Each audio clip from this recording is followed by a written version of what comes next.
Reka nanone ndagira mbasuhuza ariko nanone mbaha ikaze ku makuru tugiye kuba twasangira kuri uyu mugoroba w'itariki 28 z'ukwezi kwa 10 mwaka 2025. Tugarukanye amakuru menshi cyane, na amakuru ari kugaruka mu karere k'ibiyaga bigari ni mu burasirazuba bwa Repubulika ya Demokarasi ya Kongo, aho turebera hamwe update cyangwa se amakuru agezweho ku ntambara iri guhuza igisirikare cya leta ya Kongo aricyo FARDC ndetse n'umutwe wa M23.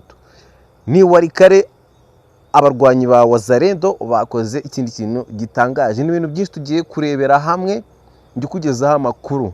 Ni 6Berry official nk'ibisanzwe, nkandira kuri subscribe kugira ngo tuzajye turushaho gukomeza kwibanira kuri update cyangwa se amakuru abagezweho ya buri munsi. Yes, ni byinshi rero byagaragaye mu mirwano byerekana ko amahoro akomeje kuba inzozi muri teritwari ya Warikare, aho ni mu burasirazuba bwa Repubulika ya Demokarasi ya Kongo. Uyu munsi turaza kwibanda ku bintu bitatu by'ingenzi.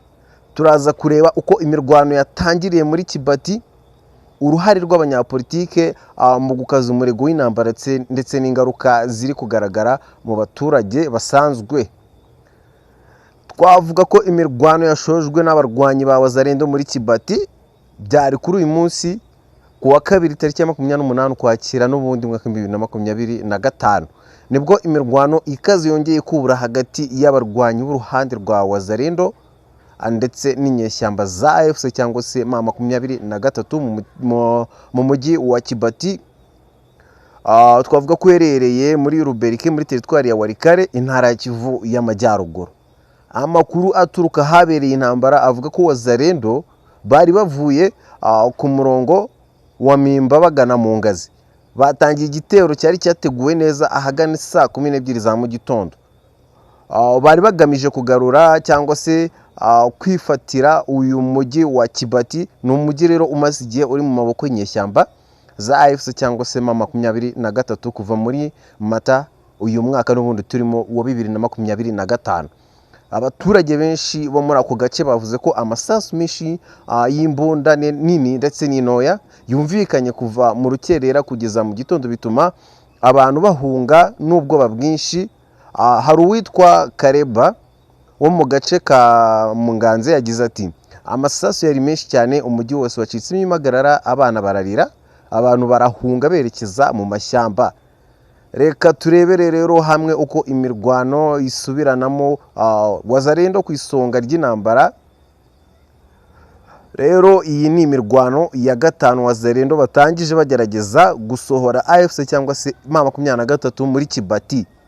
Nubwo ku gitero cyabanje bari babashije gufata igice cy'uyu mujyi by'agateganyo, nyuma y'amasaha make basubiye inyuma. M23 yongera kuhasubira no kuhamara cyangwa se kuhaguma. Abasisenguzi bavuga ko ibi bigaragaza ukunanirwa kwa Wazalendo mu rwego rwa gisirikare, ariko nanone bigashimangira ukwiyemeza gukomeye bafite mu guharanira kugarura ubusugire bwa leta ya Kongo muri ako gace. Reka turebere rero hamwe impamvu z'imvugo zishyamiranye muri politiki. Ni mu gihe imirwano ikomeje mu rwego rwa politiki, Depite Willy Mishiki uhagarariye abaturage mu nteko ishinga amategeko ya Repubulika ya Demokarasi ya Kongo kandi akaba umukandida ku mwanya wa perezida w'inteko ishinga amategeko, yatangaje amagambo yongera gukaza umurego mu gihugu. We mu ijwi rye yivugiye ati Corneille Nangaa afite umujinya wa Wazalendo. Ati Wazalendo bageze Goma barindiriye gusa itegeko ryo gufata umujyi. Ati turi hejuru mu kirere cya Goma Bukavu, biroroshye kuwusubiza mu maboko yacu. Yongera avuga ko ubumwe bwera cyangwa Sacred Union nibuzaganira na leta igihe hakiri ingabo z'amahanga ku butaka bwa Repubulika ya Demokarasi ya Kongo. Ibi bisubiza mu majwi rero ikibazo cy'ubusugire bw'igihugu gikomeje kuba insanganyamatsiko mu biganiro bya politiki muri Kongo, cyane cyane hagati ya guverinoma ya Kinshasa n'abayobozi b'inyeshyamba. Imirwano rero y'Ikibati yongeye guteza umutekano muke ku baturage, aho abenshi basize ibintu byabo bakajya guhungira mu mashyamba cyangwa mu bindi bice bya Warikare na Masisi. Abaturage bavuga ko inzara n'indwara byatangiye kwiyongera kubera guhunga imirwano inshuro nyinshi.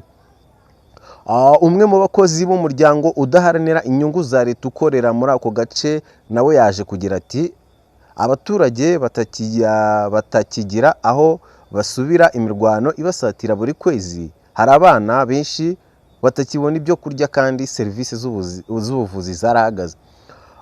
Icyo bivuze rero ku ishusho